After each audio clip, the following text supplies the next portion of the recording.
இன்றைய செய்தி தொகுப்பில் இந்தியர்களுக்கு எச்சரிக்கை விடுத்த அமெரிக்கா, வேங்கை வயல் வழக்கு விசாரணை, பாகிஸ்தான் ராணுவ தளபதிக்கு கிடைத்த உயர் பதவி, இதுகுறித்து தகவலை தற்போது சிறிய தொகுப்புகளாக காணலாம். இஸ்ரோ தலைவர் நாராயணன் உள்ளிட்ட மூத்த விஞ்ஞானிகளை முதலமைச்சர் மு.க.ஸ்டாலின் நேரில் சந்தித்து பேசினார். இது தொடர்பாக முதலமைச்சர் மு.க.ஸ்டாலின் வெளியிட்டுள்ள எக்ஸ் தள பதிவில் இஸ்ரோ தலைவர் நாராயணனுடன் முக்கிய சந்திப்பை மேற்கொண்டதாக தெரிவித்தார். தமிழ்நாடு அரசு பள்ளியில் பயின்று இந்திய விண்வெளி நிறுவனத்தின் உயர் பொறுப்புக்கு வந்துள்ள அவரின் பயணம் குறித்து பேசியதாக கூறினார். மேலும் பொது கல்வியால் எட்டக்கூடிய உயரங்களை அவர் அடைந்திருப்பதாகவும் தமிழ்நாட்டின் வேர்கள் நட்சத்திரங்களை காண்பதில் பெருமை என பதிவிட்டுள்ளார். வேங்கை வயலில் நீர்த்தேக்க தொட்டியில் மனித கழிவு கலக்கப்பட்ட வழக்கு விசாரணையை மே 28ஆம் தேதி ஒத்திவைத்து நீதிபதி உத்தரவிட்டார்.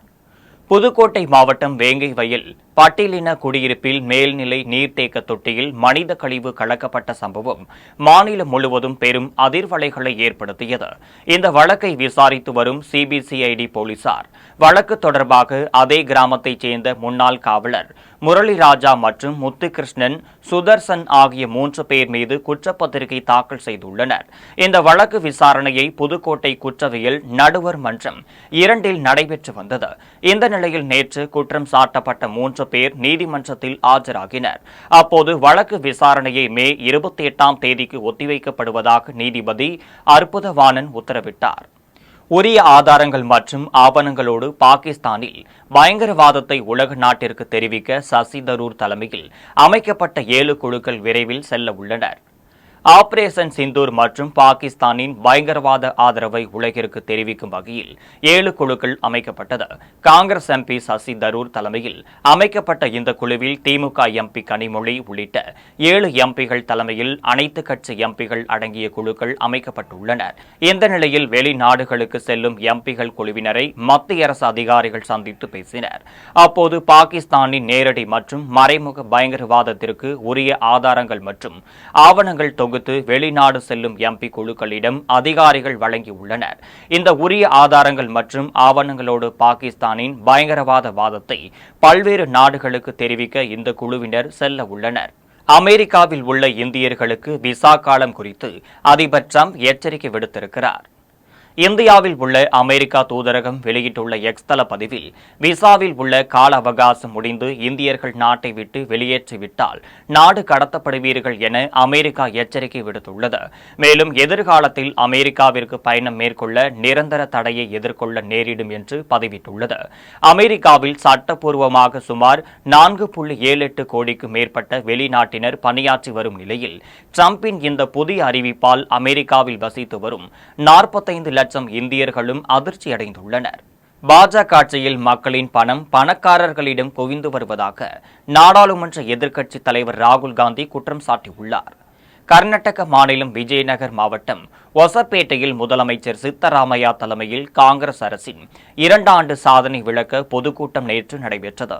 இதில் நாடாளுமன்ற எதிர்க்கட்சித் தலைவர் ராகுல் காந்தி கலந்து கொண்டு பேசினார். அப்போது அவர் கர்நாடகத்தில் உள்ள ஏழை மக்களின் பாக்கெட்டுகளில் பணத்தை போடுவதாகவும் அந்த பணத்தை கல்வி, சுகாதாரத்திற்கு என மக்கள் பயனுள்ள வகையில் பயன்படுத்துவதாகவும் கூறினார். ஆனால் இந்தியாவின் பணத்தை நாட்டில் உள்ள ஒரு சில பேருக்கு பாஜக வழங்குவதாகவும் குற்றம் சாட்டினார். மேலும் பாஜக ஆட்சியில் நாட்டின் மொத்த பணமும் பணக்காரர்களிடம் குவிவதாகவும் அவர்கள் அந்த பணத்தை இந்திய கிராமங்கள் அல்லது நகரங்களில் செலவு செய்யாமல் லண்டன், நியூயார்க் உள்ளிட்ட வெளிநாடுகளில் சொத்துக்களை வாங்குவதாகவும் குற்றம் சாட்டினார். ஜல்ஜீவன் திட்டப் பணிகளை ஆய்வு செய்வதற்கு மத்திய அரசு சார்பில் 100 குழுக்கள் நியமிக்கப்பட்டுள்ளது. ஜல்ஜீவன் எனும் குடிநீர் வழங்கும் திட்டத்தை மத்திய அரசு நாடு முழுவதும் செயல்படுத்தி வருகிறது. இந்த நிலையில் ஜல்ஜீவன் திட்டப் பணிகளை ஆய்வு செய்ய 100 குழுக்களை பல்வேறு மாநிலங்களுக்கு அனுப்ப மத்திய அரசு முடிவு செய்துள்ளது. துறை செயலாளர் சோமநாதன் தலைமையில் முடிவு எடுக்கப்பட்டது. இந்த குழுவில் மத்திய அரசின் பல்வேறு துறை செயலாளர்கள், இணை செயலாளர்கள் மற்றும் இயக்குநர்கள் நியமிக்கப்பட்டிருக்கின்றனர். இந்த குழுக்கள் மத்திய பிரதேசத்தில் 27 திட்டங்களை மதிப்பீடு செய்ய உள்ளனர்.